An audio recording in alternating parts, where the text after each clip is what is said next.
بسم اللہ الرحمن الرحیم۔ حضرت امام شافعی رحمۃ اللہ علیہ ارشاد فرماتے ہیں، دوسروں کے عیبوں کی طرف نگاہ مت کرو بلکہ اپنے عیبوں پر نگاہ رکھو کہ صحیح معنوں میں اللہ تعالیٰ کے بندے بن جاؤ۔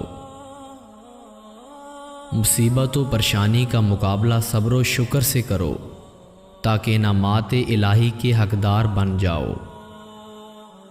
تمہاری ہر دعا قبول ہوگی اگر تم اپنا ہر عمل اخلاص اور سچے من سے کرو جس سے اللہ تعالیٰ خوش ہو۔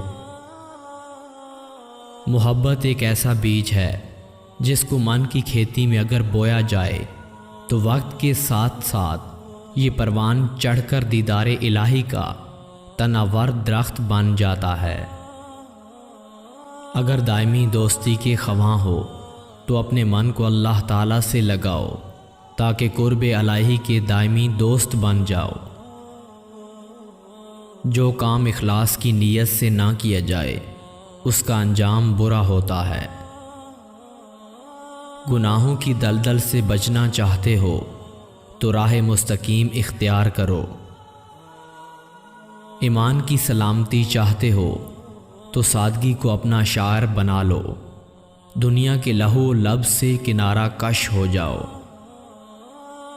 اگر مشکلات پر قابو پانا چاہتے ہو تو صابر بن جاؤ، مشکلات کی زنجیریں خود بخود کٹ جائیں گی۔ جس نے اپنے اخلاق سنوارے گویا اس نے علم العرفان سیکھا اور راحت و سکون پایا۔ جس نے نرم اور خوشگواری کو اپنا وتیرہ بنایا اس نے ہر ایک سکھ و راحت پایا۔ اگر بچوں کی زندگی صحیح خطوط پر سنوارنے کے خواہاں ہو تو انہیں ماں سوائے اللہ تعالیٰ ہر قسم کے بامانی ڈر سے بچنا سکھاؤ۔ ہر کام اللہ کے توکل سے شروع کرو، اللہ تعالیٰ اس کام کی تکمیل بلا کسی تکلیف و پریشانی کے کروا دے گا۔ جس نے اللہ تعالیٰ کے متعلق ذرا سا بھی گمان رکھا وہ خسارے میں ہے۔